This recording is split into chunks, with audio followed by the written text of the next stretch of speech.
Hi guys, welcome to my channel.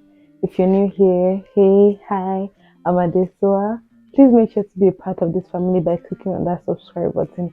It doesn't take anything, okay? And if you're a returning subscriber, hey bestie, welcome back to another video.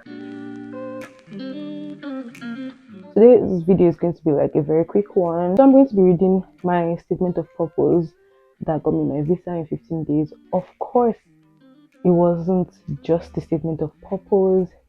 It was first and foremost God's grace, then every other thing included.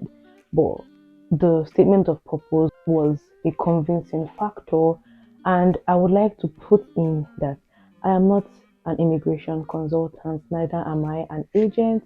I am just someone that is sharing their experience and helping people with tips here and there about coming to Canada. Thank you. So I also want to throw in something else. I did not fully write this myself. I wrote, I would say 85%, and then the other 15% were corrected and tweaked a bit by my agent. So yeah, I'm giving credit to them. So let's get straight into the video. I have my laptop here, that's why I'm going to be looking this way. So like I discussed in the previous videos or two videos before, I mentioned that your statement of purpose should have why you intend to study in Canada, why the school you're studying, why the course you're studying, what you stand to gain, and how the course, the program you're studying is going to affect or impact your home country. So I'm going to be discussing all of that in my statement of purpose. And another thing I need to throw in as well is that I am doing two different programs that are totally contrasting. And the first one that I'm currently studying is in line with the program that I studied in my undergrad, my bachelor's degree. So like it's kind of a smooth transition. But the other course is like a totally different one. So I had to figure out a way to relate and like marry the two courses together. So they want to understand why you're just making a pivot like a 360 just like that. So yeah, in my case, I'll be explaining that. How do I start? This is so weird. So I'm just going to read the whole thing. Let me just bring my laptop closer. Alright, so I'm not going to be stating my full name and all of the details. So you're just going to fill in the blanks. And please, one thing you should notice: copyright is a very big thing, a very big deal. Plagiarism is a very big deal. So try as much as possible, try your best not to copy or write the exact same thing word for word, and just try to be creative. Honestly, the best thing for you to do is just to sell them your story, no matter how ridiculous or unreasonable it sounds. It's valid to them, to be honest. So just try. I'm just trying to give you a structure, so just try to follow the structure and not the words verbatim. Understand? All right, I'm going to read the first paragraph and then explain the context. I'm going to try to not give too much details of myself, but then try to explain what the first paragraph entails. So my name is my full name, and I am your age, and then my highest academic qualification is whatever qualification you have in whatever course or program you studied, which I completed at the school that you completed it and the year that you completed it in. Full stop. Most recently, I have been given an opportunity to further my education at the school that gave you the admission, like maybe it's Humber College or a Western University, whatever, right? Through whatever degree, maybe a master's or a PhD, whatever, in the course. These programs will run one after another, and the total duration of my studies will begin from the start of the first program to the end of the second program. So if you're doing two programs, you're going to put the start of the first to to the end of the second. If you're doing one, you put the start to the end. That's what is meant to be. You're meant to be very specific because in your admission letter you see the dates there. So you're going to put in the exact date that they put there in your admission letter or your offer letter. I humbly request the Canadian government to grant me a study permit to study for said programs. Full stop. So that's the first paragraph. Introducing yourself, your background, your educational background, and then your future studies, like what school you're going to, the course you're going to study in Canada, and all of that. You're just trying to merge the two together so they'll get like a full insight. So on to the second paragraph. I strongly believe that furthering my education after my BSc will enable me learn valuable skills that will help me succeed in my career as a building technologist because I studied building technology in my previous program. So you're supposed to implement whatever course or program you studied. To this effect, I have identified construction project management as the best academic options with the potential to add value to my professional prospects and support my long-term career goals. Next paragraph. That's two paragraphs now. The third one will be if you're studying one program, you're going to be talking about your passion for your program, and then if you're studying two programs, you're going to talk about the passion for your two programs. Yeah. So in my case, I'm studying two programs, so I'm going to have two paragraphs for my two programs. So my passion for building and construction began at a young age, and it can be ascribed in most parts to my father, whom I share a very strong bond with, being my father's profession. This introduced my desire and willingness to study for a degree in building technology. However, in the second year of my undergraduate study, my passion was revitalized as I was able to work as a summer intern at a construction company. Then you state the company or whatever experience you have in Nigeria, where I engage in a variety of building projects at different stages, and I was able to enhance my appreciation for the discipline. Some noteworthy experiences include my involvement in building foundations, retaining walls, and alteration and maintenance of some building components. So that's just talking about my course and everything I learned and I love about my course, about my program. Fourth paragraph, which is my second program, I'm going to be talking about why I want to do that. And that one will have to be more explicit and more explanatory because that one I have to convince them like why are you just switching to a different course just like that. So digital trends will help me build stronger trust and transparency with stakeholders involved in any construction project. So I am relating my second program to my first program, how my second program will help me in my first program. Also, I will be able to track construction progress digitally and communicate given information or correction, thereby saving a lot of time. In terms of social media marketing, I believe social media can work as a lead magnet to opening new communication channels with different prospects. Platforms like LinkedIn, Twitter, Facebook, YouTube, and Instagram can help improve visibility and brand awareness. These platforms have been known for helping construction companies reach a wide range of users and increase online presence.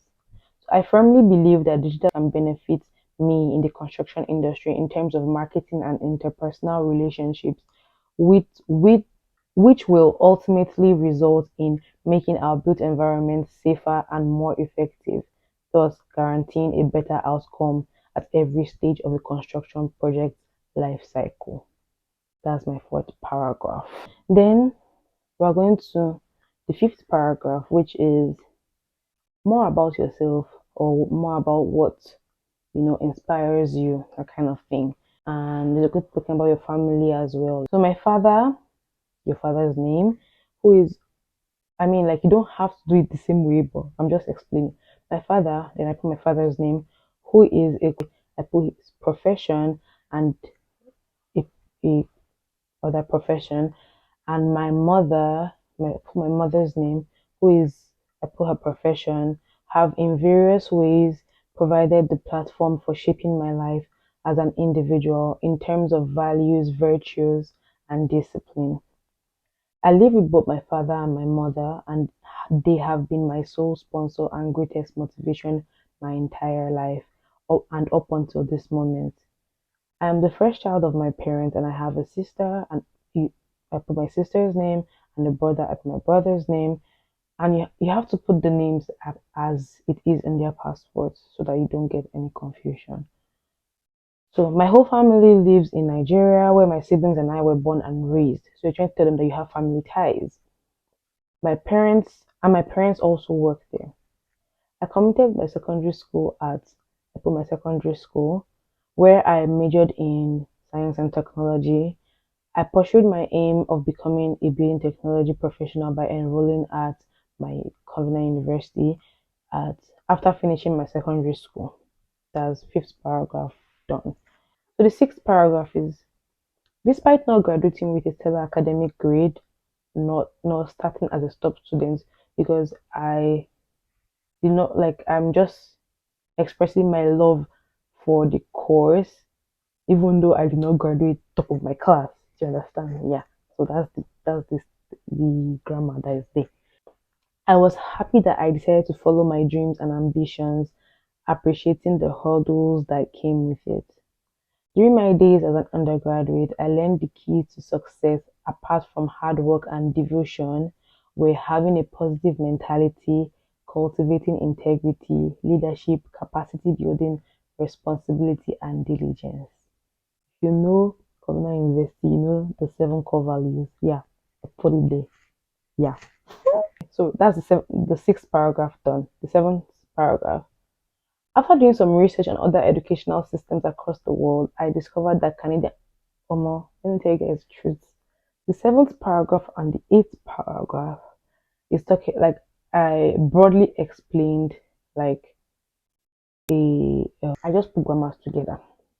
Okay? I just put grammars together. But let me read it and I'll explain later. After doing some research on other educational systems across the world, I discovered that Canadian colleges are among the best in the world at offering top-notch education, which is true. As a result, a degree from Canada is highly sought after globally.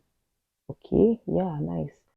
I'm eager to forge my own destiny in this multicultural environment because Canada is known for producing leaders and entrepreneurs who effectively have an impact on the world. To ensure the safety of its students and those surrounding them, Canada takes all necessary security precautions. The helpful policies of the Canadian government benefit international students as well, and I am certain that my stay in Canada will be secure, safe, and satisfying thanks to the country's welcoming policies and kind residents. So basically, I just booed them, told them about what they're good at, that kind of thing. I should put in everything as to why I chose Canada as the country that I want to study in.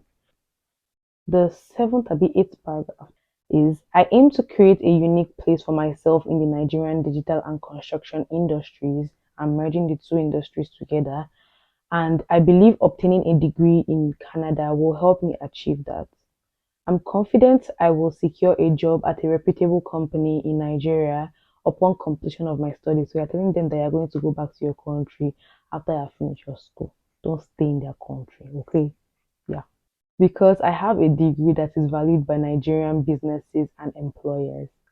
Beyond my plethora of interests, my ambitions are aligned with my family's duties. I want to go back to Nigeria and work so that I may quickly obtain as much experience as I can. My long-term objective is to continue running my father's company and establish my construction and digital business in Nigeria. You're telling them that you're going back to your country. They don't want to hear anything like, I want to stay and do what? They're not going to give you. If you say you want to stay, just stay. Go back to your country. Yeah. But on a serious note, you have to put there that you're going to go back to your country and you're going to use the knowledge that you have gotten to impact your country. Don't go and say that you want to stay back and work for 3 years and work for 5 years. Nobody wants to hear all that things because if you put it there, they're gonna send you back. They're gonna tell you don't come to our country. Nobody asks you to come and work for us. I don't know if that's true, but yeah, just try to implement that you're going to go back to your country at the end of the day, sha. Then the second to the last paragraph is the fact that the construction project management program focuses on the knowledge and abilities needed to advance in the industry to management position appeals to me. It acknowledges the increased needs of this job, which includes the theory of practice and managing a residential industrial. So I went to research about construction project management and it, all it encompasses, and I just summarized it up into a paragraph. So I put it there that I know what I'm going to go and study, and then I also put in the digital. I went to go and research on digital, and then I put it in, and then I summarized it also into another paragraph, and then I put it in the next paragraph. Then I finished it up with I finished up the paragraph with furthermore, by learning with the brightest brains and connecting with classmates, I hope to develop a deeper understanding of construction and digital with the kind of education I will receive. I will be prepared for a very competitive employment market. So I'm going to be reading the last paragraph. It's going to be the last paragraph is going to just encompass who is sponsoring you, how long the person is sponsoring you, if it's going to be you sponsoring yourself, like where you're getting your income from, every other thing like that has to do with you sponsoring, and then like you're going to also like explain your travel history as well as maybe your sponsor's travel history as well. So you're still going to provide the travel history of your sponsor, like in like the passport, but you're still going to explain the travel history in the statement of purpose. So the last paragraph. During my stay in Canada, I will be responsible for funding my tuition and will also provide for my living expenses. The money required to sustain my stay in Canada will be generated has had the opportunity to visit Canada and other countries around the world in the previous years. Though I stated a country that I have been to and have had the privilege of getting a visitor's visa from another country. Unfortunately, I was not able to travel because I was always schooling. If given a visa to study in Canada, I would work hard and put the information and experience I learned to use to help my father's business and my ventures in Nigeria grow and succeed. After finishing my studies in Canada, I am eager to go on with my plans to advance my country's infrastructure and digital innovations. So that is the last paragraph. I just explaining how you're going to go back. You're not going to stay in their country. You're going to go back and use your knowledge and your experience learned here to go and better your country. Yeah, so now that I've come to the end of this video, I've come to the end of the statement of purpose, of my statement of purpose. I want to also remind you guys that I am not an immigration consultant. I am not an agent or an immigration agent. I am just someone that came to Canada and is sharing my experiences and how I did it. That's all. And yeah, thank you guys so much. I hope you're able to learn a thing or two, or you're able to learn something and incorporate it in your statement of purpose. And thank you so much for watching. Thank you so much for watching even up until this point. And I pray that as you put in the application, as you apply for that visa, it will come through. Just trust God, okay? In Jesus' name, amen. So thank you guys so much for watching. Make sure you like, comment, share, and subscribe, and I will see you in another video. Bye.